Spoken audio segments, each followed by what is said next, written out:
திருத்தமிழ் உறவுகளுக்கு வணக்கம். அன்பார்ந்த ஆசிரியர்களே, ஆசிரியர் சம்பந்தமான வழக்குகளை, செய்திகளை தொடர்ந்து நம்ம காணொலியாக பதிவிட்டு வருகிறோம். அந்த வகையில் இன்னைக்கு என்ன நம்ம பார்க்க போகிறோம்னு கேட்டால், நம்ம ஏற்கனவே சொல்லியிருந்தோம், இந்த 400 ஆசிரியர்களினுடைய வழக்கு குறித்து, நிலவரம் குறித்து அவ்வப்போது நம்ம காணொலியாக வெளியிட்டு வந்தோம். அந்த காணொலியில் நம்ம ஏற்கனவே சொன்னது போல் இன்று தீர்ப்பு வந்திருக்கிறது. நம்ம ஏற்கனவே சொல்லிடுறோம், அது கண்டெம்ட் பெட்டிஷன் கொடுக்கப்பட்ட தீர்ப்பு. இது சம்பந்தமாக ஒவ்வொரு பெட்டிஷன் குறித்து தீர்ப்பு நகல் வரும் என்பதை நம்ம ஆல்ரெடி சொல்லியிருந்தோம். அந்த தீர்ப்பு நகல் இன்று வெளிவந்துள்ளது. இந்த தீர்ப்பு நகலில் என்ன சொல்ல வராங்கன்றத ஒரு ஷார்ட்டாக நம்ம இந்த காணொலியில் பார்க்க உள்ளோம். வாங்க காணொலிக்குள்ளார போகலாம். இந்த தீர்ப்பில் என்ன சொல்ல வராங்கன்ற என்பதை குறித்து பார்க்கலாம். அன்பார்ந்த ஆசிரியர்களே, இந்த 400 ஆசிரியர்களுடைய வழக்கானது இந்த மாதம் 10ஆம் தேதி இறுதி தீர்ப்பு கொடுக்கப்பட்டது என்பது அனைவரும் தெரியும். அந்த தீர்ப்பினுடைய நகல் இன்று தான் நமக்கு வந்தது. இந்த வழக்கில் உள்ள ரிட் பெட்டிஷன் அனைத்தும் சொல்லியிருக்காங்க பாருங்க. இதில் ஒரு ரிட் பெட்டிஷன் மட்டும், அதாவது இந்த 7354 அந்த ரிட் பெட்டிஷன் மட்டும் அதை மட்டும் சொல்லியிருக்காங்க. ஏன்னு கேட்டால் இந்த ரிட் பெட்டிஷன் தள்ளுபடி செஞ்சுருக்காங்க. இந்த வழக்கில் இதெல்லாம் இந்த வழக்கு தொடுத்தவர்கள் அந்தந்த ரிட் பெட்டிஷன் போட்டு எத்தனை பேருன்றதை சொல்லியிருக்காங்க. இந்த 160 பேரும் பர்வதன் குரூப்பு வழக்கில். அடுத்து சுதா குரூப்னு ஒருத்தவங்க வராங்க. அவங்க ஒரு 32 பேர். அடுத்து வனிதா குரூப்ஸு, இவங்க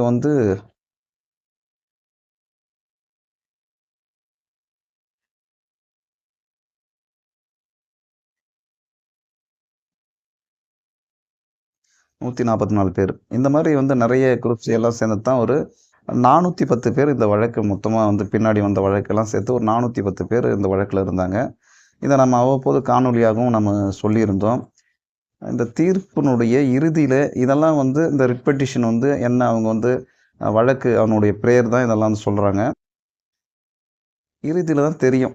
இந்த வழக்கில் ஆஜரான பெட்டிஷனருக்கு ஆஜரான வழக்கறிஞர்கள் கவிதா ராமேஸ்வர், சங்கர சுப்பு, முனுசாமி, அதேமாதிரி கவர்மெண்ட் தரப்பில் நீலகண்டன் ஆஜராயிருக்காரு. அதேமாதிரி ரவிச்சந்திரன், இவங்கெல்லாம் அரசு முதன்மை வழக்கறிஞர்கள், இவங்கெல்லாம் இருக்காங்க.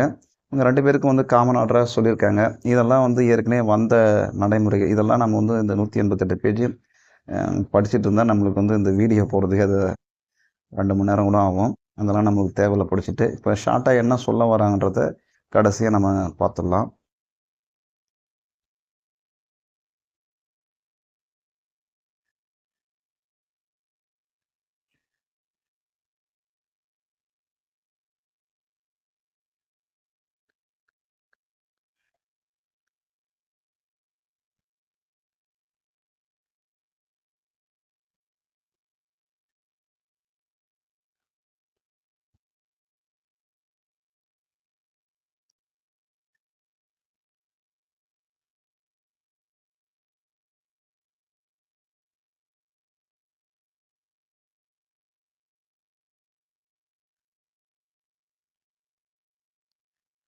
இந்த 185வது பக்கத்தில் பாருங்கள். இதுக்கு முன்னாடி இந்த வழக்கு எப்படி வந்தது, அதேமாரி இதை என்னென்ன ஜட்ஜ்மெண்ட் உள்ளது, இதெல்லாம் நிறைய காரணம் சொல்லியிருப்பாங்க. அதை பற்றியெல்லாம் நம்மளுக்கு தெரிஞ்சிக்கணும்னு ஒரு இது கிடையாது. அதெல்லாம் இந்த முகாந்தரத்தின் அடிப்படையில் நாங்கள் ஒரு முடிவுக்கு வரோம். ஏற்கனவே இந்த எப்படியெல்லாம் நடந்தது, இந்த ஆசிரியர் நியமனங்கள் என்னென்ன சேஞ்ச் பண்ணியிருக்காங்க, எத்தனை ஜியோ மாறிச்சு, இதெல்லாம் சொல்லியிருக்காங்க. அதே சமயத்தில் அது சம்மந்தமான வழக்குகள் இதெல்லாம் எல்லாத்தையும் பார்த்து இதெல்லாம் முடிஞ்ச பிறகு நாங்கள் ஒரு முடிவுக்கு வரோன்னு சொல்லி தான் இந்த வழக்கில் ஆரம்பிக்கிறாங்க. என்ன சொல்லியிருக்காங்கன்னா, இந்த வழக்கு இந்த உத்தரவு இந்த வழக்கு உள்ள பெட்டிஷனருக்கு மட்டும்தான் சொல்லியிருக்காங்க.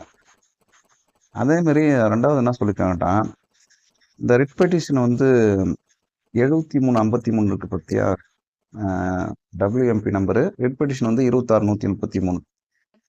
இந்த வழக்கு டிஸ்மிஸ் பண்ணியிருக்காங்க. அதுக்கு என்ன காரணம்னு கேட்டா வச்சுங்க, ஆர்கியூமெண்ட் எல்லாம் வந்து கம்ப்ளீட் ஆன பிறகு தான் இந்த வழக்கு பெட்டிஷன் வருது. அதே சமயத்தில வந்து உயர் நீதிமன்றத்தில கேட்கிற கொஸ்டினுக்கு அவங்க சரியான வந்து பதில் குடுக்கறதுனால, இந்த வழக்க தள்ளுபடி பண்ணியிருக்காங்க.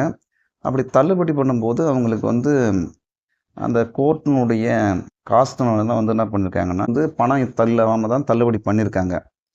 அதுக்கடுத்து தான் இந்த சொல்றாங்க. இந்த பெட்டிஷனுக்கு வந்து டைரக்ஷன் சொல்லியிருக்காங்க. அதாவது என்னன்னு கேட்டா, இவங்க 2017லே வந்து 13க்கு அப்புறம் வந்து 17க்கு பிறகு வந்து சான்றிதழ் சரிபார்ப்பு நடத்தல.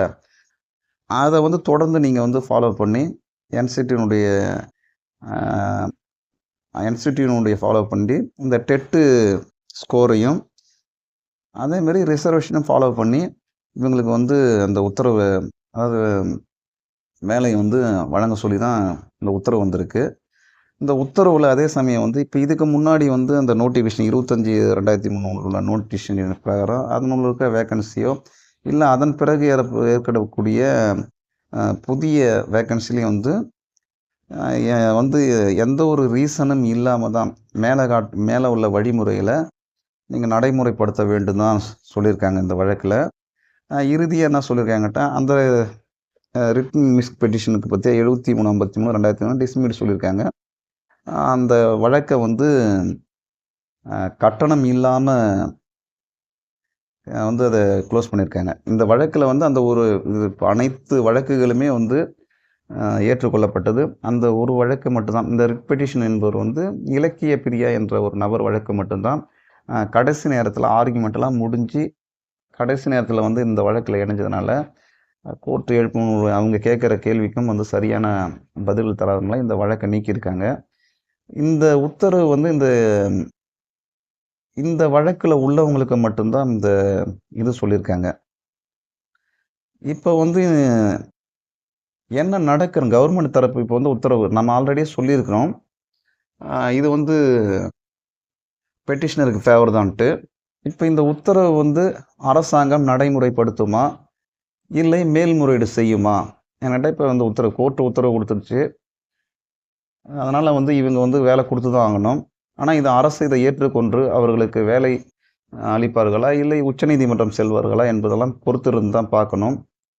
அதே சமயத்தில இந்த 2013 காலகட்டத்தில சான்றிதழ் சரிபார்ப்பு முடிச்சு, வேலைக்கு அவர்களும் சில வழக்குகள் போட்டிருக்காங்க. போட்டு தள்ளுபடி ஆகியிருந்தாலும், மீண்டும் புதிய வழக்குகளை தாக்கல் செய்யவும் உள்ளனர். இந்த வழக்குல வந்து இந்த உத்தரவு வந்து பெட்டிஷனுக்கு மட்டும் தான் போதும்னு சொல்லியிருக்காங்க இதுல. அத மேற்கொண்டு இந்த வழக்க வந்து பதியப்படும்போது அந்த வழக்கை எடுத்துக்கொள்வதும், எடுத்துக்கொள்ளாததும் அந்தந்த நீதிபதி, அதாவது எந்த நீதிபதியோ எந்த அமர்வு முன்பு வரும்போது அதை எடுத்துக்கிறாரா, எடுத்துக்கல என்பது பின்னால பதியப்படுற வழக்குகளை பொறுத்து தான் தெரிய வரும்.